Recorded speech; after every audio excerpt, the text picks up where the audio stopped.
all chasing the great Demetrius Johnson, but this man believes when all's said and done, he might go down as the greatest flyweight champion of all time. Tonight, a chance to join that elite class and realize his first UFC belt. Yeah, he's trying to become the champion of the division that has had some really good champions, from Demetrius Johnson to Davison Figueiredo to Brandon Moreno.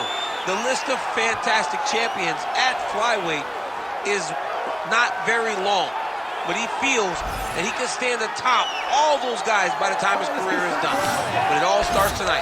You gotta win in your first opportunity. And he did tell us this week he felt like the champion at times was ducking him, but the win streak became so long that there was no denying this title shot. Now we see what he can do with it.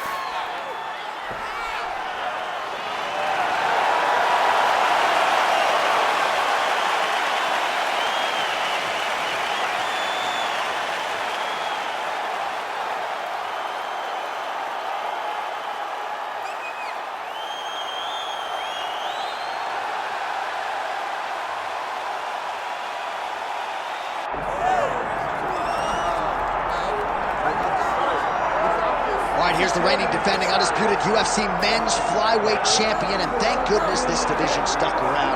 This dude's one of the best pound-for-pound fighters in the world. I mean, it would have sucked for the division to go away and him not be here. He's so good, and he has shown that regardless of the weight class, you can be exciting, you can finish people, and he continues to put distance between him and his challengers.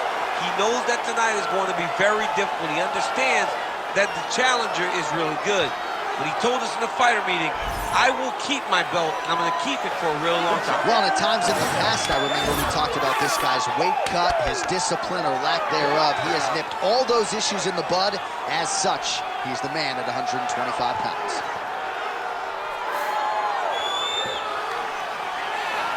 All right, with that, both fighters have now graced the octagon. They will lock the door behind them, ready to go with a crazy fight here at T-Mobile Arena in Las Vegas, Nevada.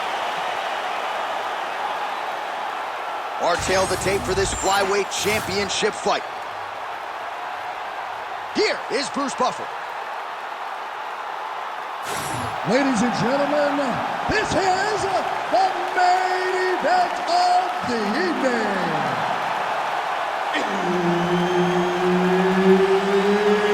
It's time! 5 rounds for the undisputed UFC Flyweight Championship of the world.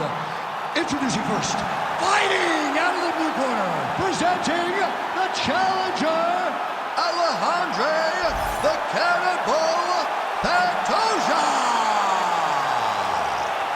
And now introducing the champion, fighting out of the red corner, presenting the reigning, defending, undisputed UFC flyweight champion of the world, Joshua the Fearless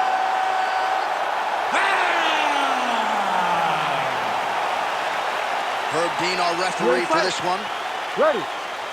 Good to have you with us tonight from T-Mobile Arena, the home of the NHL's Vegas Golden Knights, and the building in which DC shot. I'm not sure his opponent knows where he is. No, he is on Beach Street right now. He's seeing Tweety Bird over the top of his head. When you take a hook like that, you are on wobbly legs. These guys throwing early. Oh, big left hook there. He's mixed up his target. He's throwing kicks, he's throwing punches. Ooh, pretty good uppercut. So he lands a double jab there. He continues to work off of that weapon, and you felt like that was a big key for him coming in. Very important for him to start popping that jab. He's doing it over and over again, and he's finding a ton of success. Well, he's always working off of that jab. Nice jab there by Pantoja.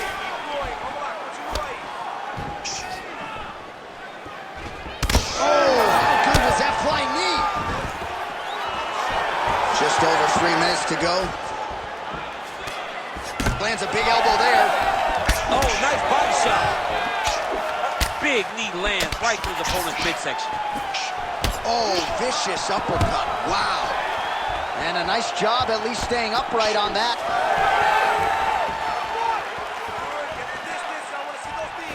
Oh, huge strike lands there, DC. He landed that massive shot. Now he needs to try to find the next shot, the follow-up shot that will finish the fight. Just over 2 minutes to go in what has been a furious round one.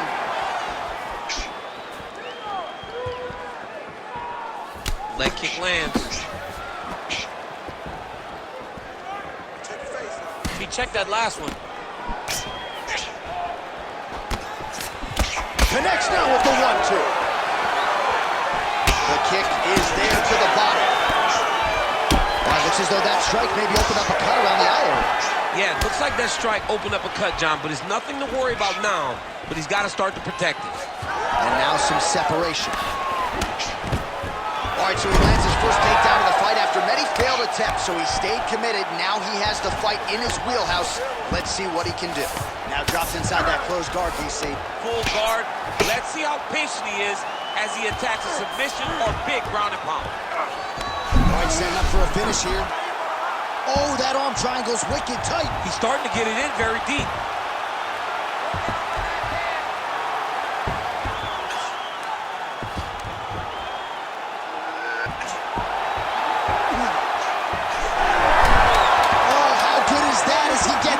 That is great submission defense, keeping everything short and not allowing his opponent to get the submission victory. Round 2 next. All right, so the round is over, but not before damage was done. Cut on the cheek, sustained in that round. Cut man in there quickly as usual to try to seal it up. All right, so the cut man attends to the fighter who has essentially been rendered a one-eyed fighter at this point in time. Some replays from the previous round. No defensive intent, no defensive intensity. No attention to his defense, and this costing him. Now he's dealing with a massive cut over his eye, and that's going to make it hard for him to see.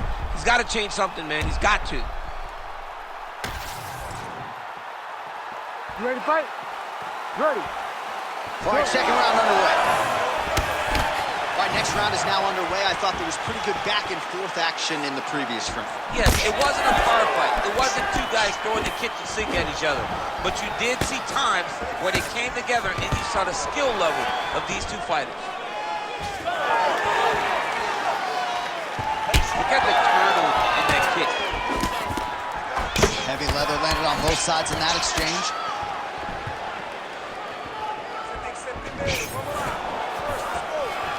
And just misses with that big right hand.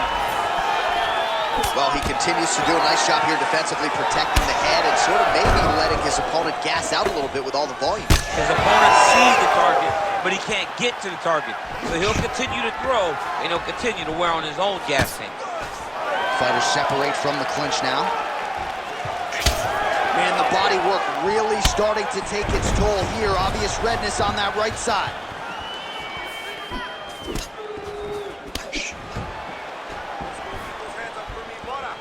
Just over 3 minutes now to go in round 2.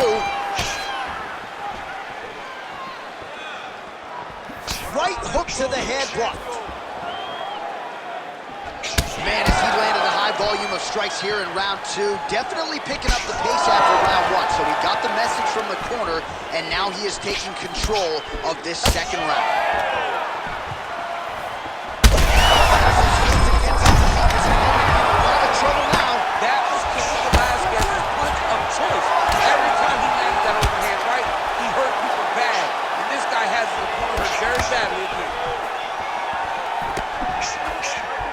Nice level change.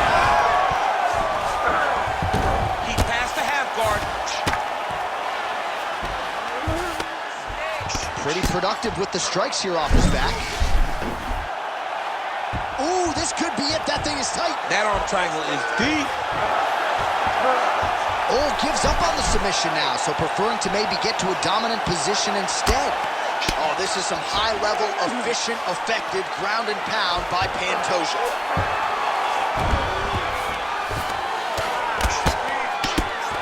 Working in half guard here, making these shots count. All right, we'll see if he can apply pressure inside his opponent's guard here, DC. And there you go, again, half guard. Oh, nicely done there as he escapes back to his feet. Trying to land the elbow there to no avail. 20 seconds to go, round 2. Huge strike lands there, and opponent's chin held up. His opponent's chin held up, but you do not want to be on the receiving end of those types of strikes. What a round. All right, so the round is over, and you see some obvious bleeding now. Look, the cut is on the nose. Yes, it is. Cutman will try to get in there and shut it, but of course, as soon as he absorbs a strike this next round, that thing could reopen. Certainly bears watching here moving forward. All right, so there's the Horn. He got knocked down by a punch in that round, but he is able to survive. We'll see if they can make some adjustments. He's as tough as they come. He took that shot and he kept plodding forward. He got off of his butt. He got himself off of the canvas and tried to get right back to work. But he cannot take many more of these. You don't want to be the guy that's testing how tough that your chin is.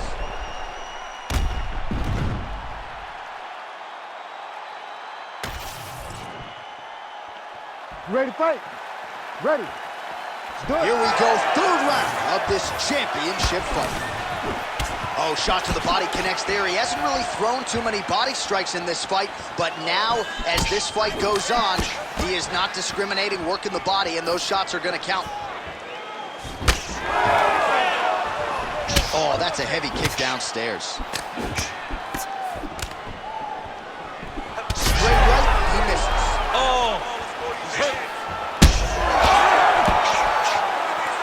oh, he's got him hurting here.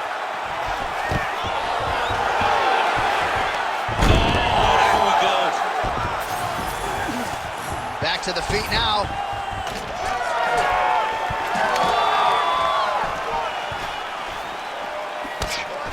Nice jab by Pantoja. Again, he's looking for that left. It's not there. Pantoja's swelling now around that jaw area. We'll see if he can make some adjustments and perhaps defensively raise that guard to prevent any further damage. Fighter blocks the punch. Under 3 minutes to go in our third round. Well-placed shot there, DC. He is officially rocked. A big, massive hook that really has put his opponent on skates. We have crossed the midpoint of this one. All right, so the big storyline in this one, his offense.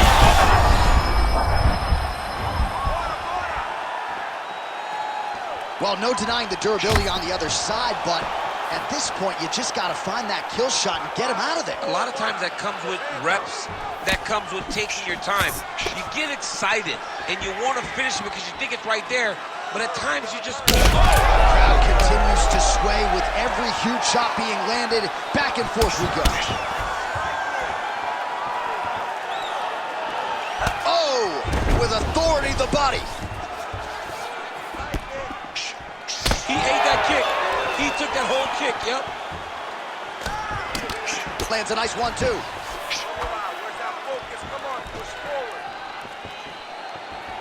Well, you didn't see a lot of the body work from him in the earlier rounds, but he's certainly getting after it here. Big shot to the body connects. On that punch right there. His opponent's compromised, DC.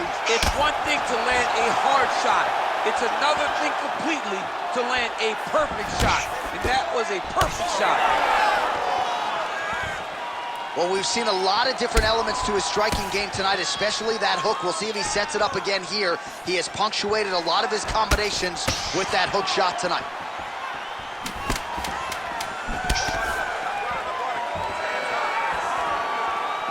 All right, that's 3 rounds in the books. We are headed to the championship rounds.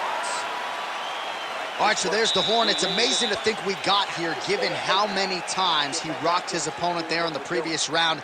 Almost looked like a glorified sparring session, given how dominant he was. Yeah, it just looked like one guy that was much better than the other guy. He was hurting him every time he landed, and it's a testament to his ability and his accuracy in the stand-up. All right, there's the end of the round, so it was a huge strike to the head that stunned his opponent and nearly got him out of there. Yeah, that was a big moment. A big strike lands, his opponent's on wobbly legs. That is exactly what you want to see as you're walking back to your stool. Your opponent staggering back to his corner and being hopeful that he can get it back together before the start of the next round. All right, so here we go. Power strike there. He could be in trouble. He's in trouble.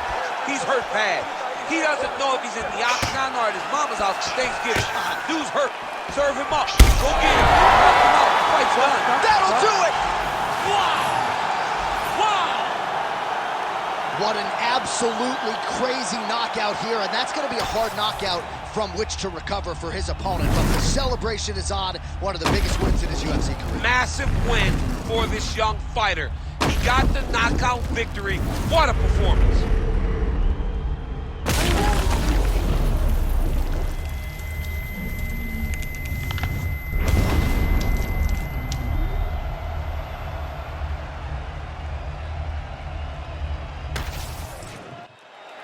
All right, Bruce Buffer now inside the octagon has the official decisions. Ladies and gentlemen, referee Herb Dean has called a stop to this contest at 31 seconds of round number 4. Declaring the winner by knockout and still the undisputed UFC flyweight champion of the world, Joshua the Fearless Man. All right, so the path to UFC Golden Glory at flyweight still goes through him as he defends the title successfully tonight by way of knockout, and it's going to take a huge effort, I would think, to dethrone this guy at 125 pounds. A massive effort, and in every title defense, you see his confidence raise and his ability continues to improve over and over this great title reign.